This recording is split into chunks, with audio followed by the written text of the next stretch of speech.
Debaixo da palavra, você tem o poder de acelerar os seus processos. Deus está dizendo: se sabes o que eu te prometi, também tens poder para encerrar ciclos.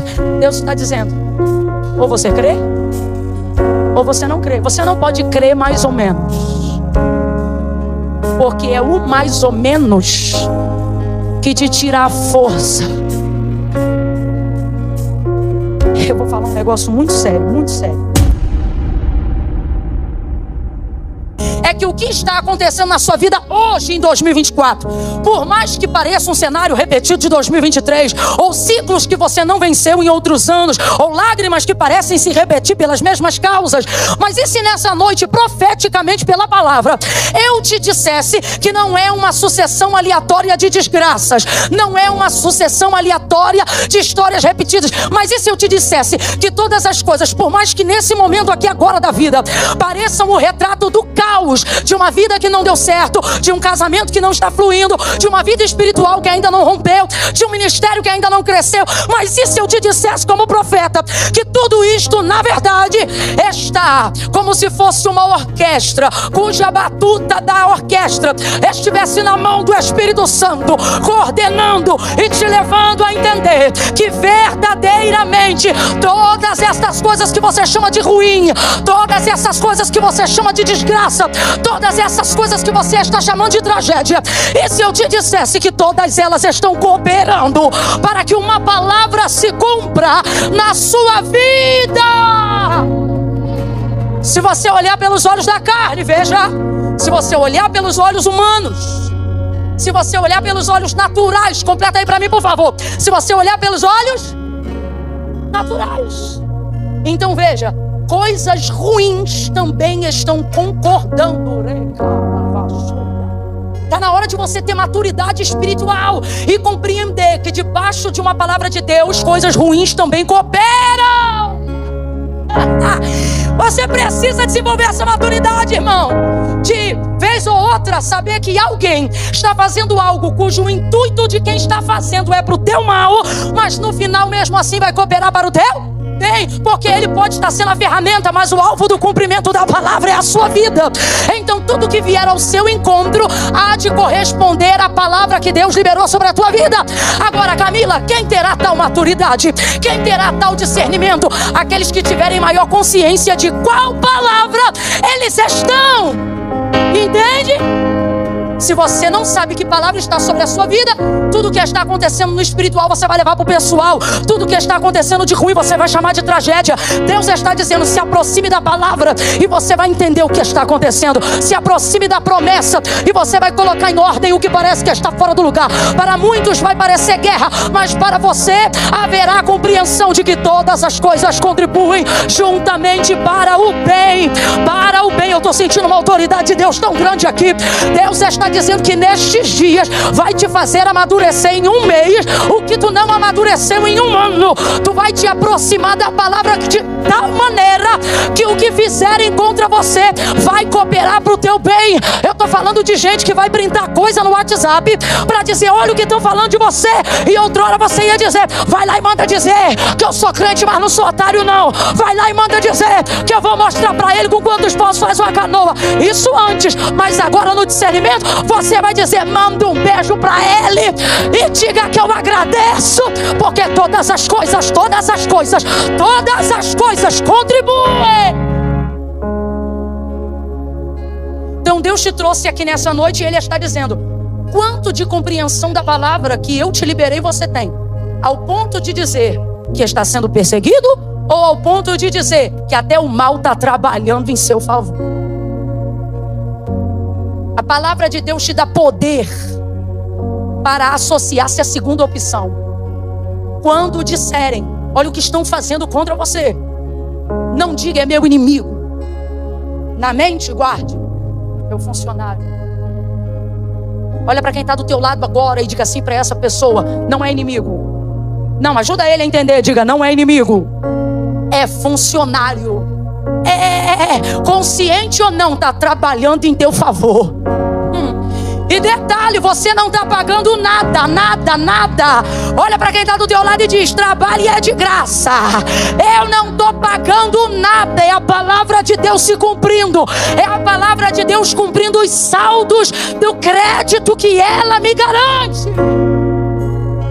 Ele compreende, eles estão fazendo. Então eu vou perguntar pela terceira vez: você acredita que os soldados que estão crucificando Jesus têm consciência do que eles estão fazendo para o bem do cumprimento da palavra? Claro que não. Para eles o controle está na mão deles. Sim ou não? Sim ou não? Está na hora de você entender que para a palavra de Deus se cumprir, o controle sai da sua mão, mas não sai da mão de Deus. Deixa rolar. Deixa rolar. Deus trouxe gente hoje aqui para dizer: deixa rolar.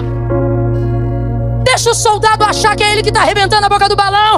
Deixa essa língua de trapo achar que é ela que está te difamando. Deixa essa história mentirosa achar que o desfecho vai ser como alguém queria. Deixa esse adversário achar que no final é você que fecha a nota fiscal e perde o CNPJ. Deus está dizendo: tu estás debaixo da minha palavra, então veja a minha palavra se cumprir mesmo quando você não tiver controle sobre ela. Aleluia! Primeiro eles fazem. Quando você está debaixo de uma palavra, primeiro eles fazem. Quem, Camila? Os funcionários. Quem? Eu disse os inimigos. Eu disse quem? Limpa a sua visão. Você vai receber alguns prints aí talvez essa semana. Olha o que disseram. Você vai falar o quê? Você tem que dizer: diz que eu mandei um abraço. Trabalhando direitinho. Já trabalhar. Aí o texto continua, porque primeiro eles fazem, mas tem uma hora que eu também faço. E essa é a hora mais difícil. Se você acha que é ruim quando eles fazem, espere só chegar a sua hora de você fazer. Por quê? O mal que é oferecido a nós nunca depende da nossa permissão para aceitação. Preste atenção. O mal que nos é oferecido, entregue ou imposto nunca depende da nossa aceitação. Não depende. Quando você ouve uma palavra que te fere, você pode até não guardar ela, mas ela não passa por você sem fazer estrago nenhum. É muito raro. É muito raro. Você pode não guardar, mas quando vê, já chateou, já entristeceu. Pode não continuar, mas faz um estrago. Uma enfermidade não manda um telegrama dizendo: estou chegando, posso entrar? Não, você faz o exame, a desgraçada está lá do nada, sem avisar, sem mandar notícia. Por isso Jó atribui todo o mal que ele recebeu a Deus. Mas nós sabemos que foi provocação diabólica. Só que como Jó não se relaciona com o diabo, mas ao longo de toda a sua vida prestou culto a Deus, ele deixa Satanás sem graça no primeiro capítulo do seu livro. Tanto é que Satanás só fala no primeiro capítulo do livro de Jó. Depois ele não fala mais nada. Foi a primeira vez que nós vimos um homem conseguir descreditar o inimigo. Vou te explicar por quê. Quando Satanás apareceu para Deus a fim de tentar Jó, ele disse assim: deixa-me tocar em tudo que ele tem para que tu veja quem ele é. Pode tocar no que ele tem. Ninguém diz para Deus quem você é. Aí tocou e ele não desabonou em nada. Ele disse: deixa então eu tirar a vida dele, vida pela vida, e o que o homem tem pela sua pele, e ele dará. Ele disse: não, nele você não toca. Veja como Deus cria limites no meio disso tudo. Aí o texto diz que Jó, no auge da sua dor, com úlcera que lhe perfurava quase que chegando até os ossos. Eu estou falando de enfermidade com aparência de cadáver. Péssimo, péssimo. Num ato devocional de adoração, no auge da dor, com cacos de telha no meio de um lixão, ele vai dizer: não saí do ventre da minha mãe, não voltarei para lá. Eu aceitaria o bem de Deus e não aceitaria o mal. Olha, agora vamos lá. Quem fez o que fez a Jó? Deus ou o diabo? Tá na dúvida? Tá bem, tem um irmão ali que tá ligado. Irmãos, quem fez o que fez a Jó? Foi Deus. O vento veio de Deus? Quem derrubou sua casa foi Deus? A doença na sua pele foi Deus? Não, o texto diz que o inimigo, o diabo, foi lá e fez tudo o que fez. Então vamos lá. De fato, Deus deu. Tudo que Jó tem, quem deu? Mas neste episódio, quem tirou? Temporariamente, quem tirou? Com permissão de Deus, mas quem temporariamente tirou? Tu não fica com medo dele não, hein? Ele tirou. Não seria pecado algum e nem contraditório em adoração ele dizer: Deus deu, o diabo levou, mas bendito seja o nome dos... Ele continuaria sendo um adorador, sim ou não? Sim ou não? Só que olha a situação. O texto diz que nesse momento há um cerco de Deus ao redor de Jó, para que Satanás não lhe tirasse a vida. O Senhor cercou os limites até onde o adversário poderia atingir Jó. Então o texto fala de uma cerca. Ao derredor da cerca está quem? Aquele que brama como um leão buscando a quem possa tragar. Está ele ao redor da cerca no ato devocional de adoração de Jó. E ele parece que está esperando a glória do crédito de quem roubou, de quem feriu, de quem matou. Então olha que episódio interessantíssimo na Bíblia. O texto diz que Jó está lá, e eu imagino então o inimigo ao redor do cerco, dizendo: vai, pode adorar ele, vai dar glória a ele, mas dá o crédito que é meu, porque ele te deu, mas eu tomei, ele te deu, mas eu feri, ele te deu, mas eu matei. Mas enquanto Jó está adorando, Jó vai dizer: Deus me deu, e parece que eu vejo o diabo, sou eu que estou teatralizando para você entender o mundo espiritual. Parece que eu vejo o diabo dizendo: mas eu tomei, mas eu tomei. Aí Jó abre a boca e diz: e Deus tomou. Sabe o que Jó está dizendo? Eu não te reconheço. Meu Deus. Poucas pessoas conseguem ter tanta intimidade com Deus ao ponto de ver que aquilo que de mal lhes acontecem também devem dar glória a Deus. São raras. A maioria imediatamente aponta o mal para o... porque de fato ele tem seu crédito. E porque a gente tem o ledo engano de achar que Deus só está sob controle daquilo que é bom. Sim ou não? Parece que todo mundo está por ouvido quando pela boca de Isaías ele diz: eu faço a luz e crio as trevas. Ei, sabe o que Deus está dizendo? Eu não estou só sobre o controle do que você vê. Eu não estou só sobre o controle do que você domina. Eu não estou só sobre o controle do que você espera. Sobre o que você não espera, eu também tenho o controle. Sobre o que você não projetou, o controle também é meu. Sobre o que você acha que é ruim, que está acontecendo na sua vida, meu também é o governo. Do Senhor é a terra, a sua plenitude, o mundo e aqueles que nele habitam. Levanta a sua mão. Há uma carga profética poderosa aqui. Deus está dizendo: coloca de uma vez por todas na sua cabeça: se eu sou o teu Senhor, o mal que lhe sobrevier, não dê crédito ao diabo, faça como Jó, porque aquele que é de Deus, o maligno não toca. Aquele que é de Deus, o maligno não toca. Está na hora de você entender isso. Amadurece para discernir a palavra. Olha isso, gente. Olha isso, gente. Deus está dizendo: você fala comigo, você se reporta a mim. Quer responsabilizar alguém? Entre em juízo comigo. Para de dar crédito ao diabo, porque ele se fortalece nisso. Ele vê o seu reconhecimento. Quer fazer na sua história o que Jó fez na história dele? Só dê a ele o primeiro capítulo. Por quê? Porque depois da sua adoração ele não tem mais o que dizer. Depois da sua adoração ele não tem mais espaço na sua história. Meu Deus. Agora Jesus vai ter que fazer alguma coisa, porque quando eu estou debaixo de uma palavra, primeiro eles fazem e depois eu faço. E essa parte é difícil. É fazer o que Jó fez. É entender que o que eu tenho de Deus sobre mim também depende de... não porque Deus precisa de mim. Quem ainda me ouve diz amém. Mas porque Deus decidiu não fazer sem mim. Não porque precisa de mim, mas porque o seu prazer é fazer comigo. Eu acho lindo quando na tomada de uma parte das terras de Canaã, um anjo aparece para Josué um dia antes da guerra e diz assim para Josué: quem ainda está comigo, diga amém.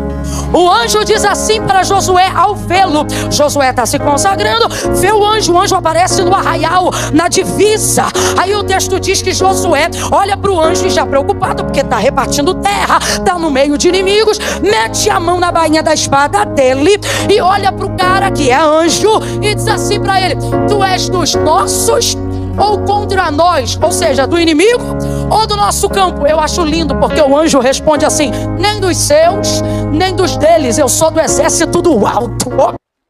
Olha o que ele está dizendo, Josué: eu não me misturo com essas questões, eu não sou de um lado nem do outro, eu sou de cima, eu sou acima do que você entende como o lado certo para estar.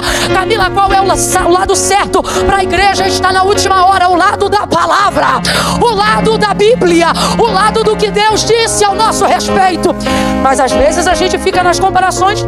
Arrebentaram esse, o próximo somos nós. Arrebentaram aquele, o próximo somos nós. Nós estamos cercados. Só que Jesus é o verbo, Jesus é a palavra. Quem tem a palavra tem defesa mesmo quando não pode se defender. Tem resposta mesmo quando não pode responder. Sabe o que eu vejo no Calvário? A palavra defendendo o corpo do Filho de Deus. A palavra protegendo o corpo do Filho de Deus. O homem então, o soldado então, vai chegar com um pedaço de madeira. E o texto diz que chegando-se porém a Jesus, vendo já morto, não diz que não quiseram, porque o pau estava na mão. Diz que não puderam. Aí João, que não é bobo nem nada, está olhando e está pensando: a túnica foi palavra se cumprindo, a veste foi palavra se cumprindo, o vinagre foi palavra se cumprindo, e a proteção é a palavra também. João não vai dizer é coincidência, ele lembra do texto na hora e ele diz assim: e isto aconteceu porque sobre ele havia uma palavra que dizia: nenhum dos seus ossos poderá ser quebrado. Oh meu Deus, Deus está dizendo a alguém: cumpre a minha palavra, que a minha palavra guarda você. Cumpre a minha palavra, que a minha palavra protege você. Ela vai te defender quando você não puder se defender. Vou perguntar de novo: morto fala? Morto reage? Morto bate? Se defende? Jesus não podia fazer nada, mas porque fez enquanto podia, quando não pôde mais, a palavra fez sozinho. Não foi João, não foi Pilatos, nem mesmo José de Arimateia. João disse: não puderam.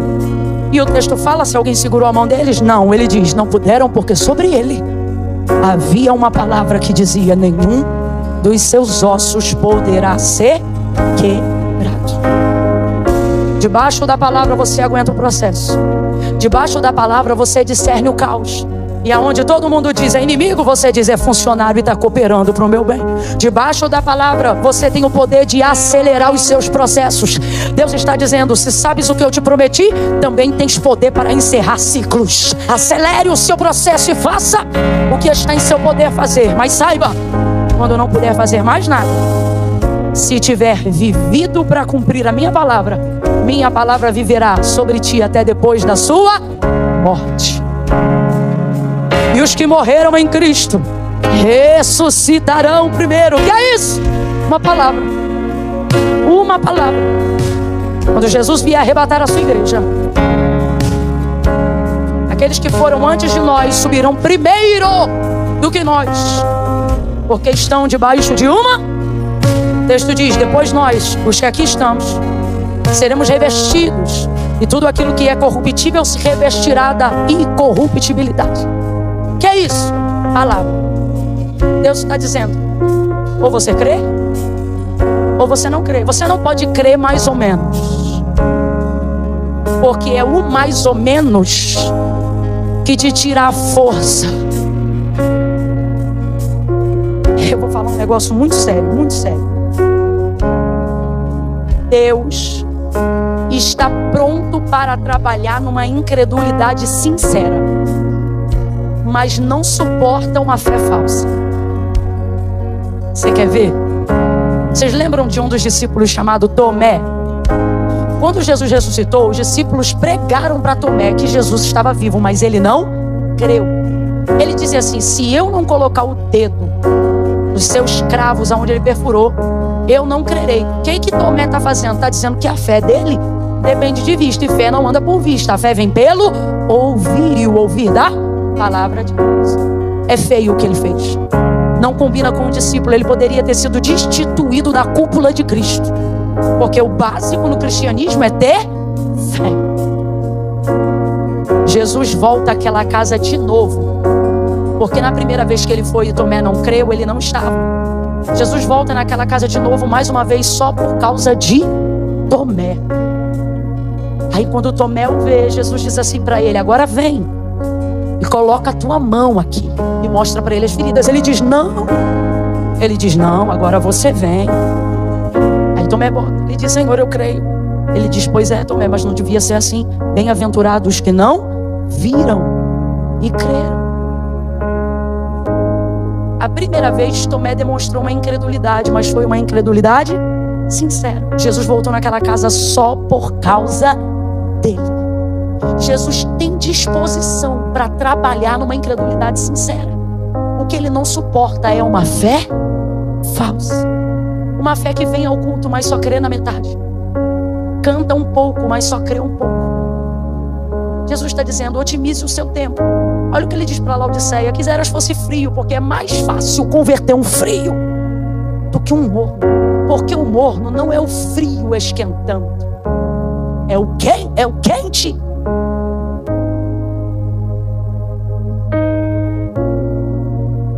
Talvez nós tenhamos aqui nessa noite pessoas com uma incredulidade sincera. Seja toda ela sincera. Faça com Deus uma prova. Provar e ver de que o Senhor é bom. Ele permite isso. Fale com Deus sinceramente. Agora, já viste Deus fazer coisas? Ouvistes testemunhos dos quais você creu que Deus operou, encerrou ciclos, venceu processos? Por que você acredita que Ele faz na vida dos outros, mas não acredita na sua? E mesmo assim continua vindo. Você vem em conferência, você vem domingo, você vem em culto. Deus está dizendo hoje, em primeiro ponto, eu vou orar por você agora. Ele está dizendo: mas para a oração funcionar, primeiro decida: você tem uma incredulidade sincera ou uma fé falsa?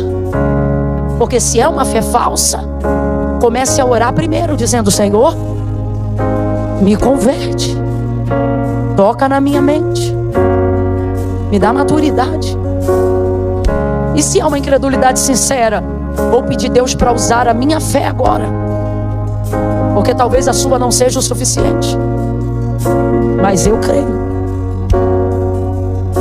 Não se pode ser um pastor, um pregador, contando com a fé dos outros. Você tem que ter sua própria fé. E acredite, eu não estou nos meus melhores dias, mas ainda sou crente. E eu vou orar agora por pessoas que precisam de fé para fazer o que Jesus fez, para fazer o que João fez.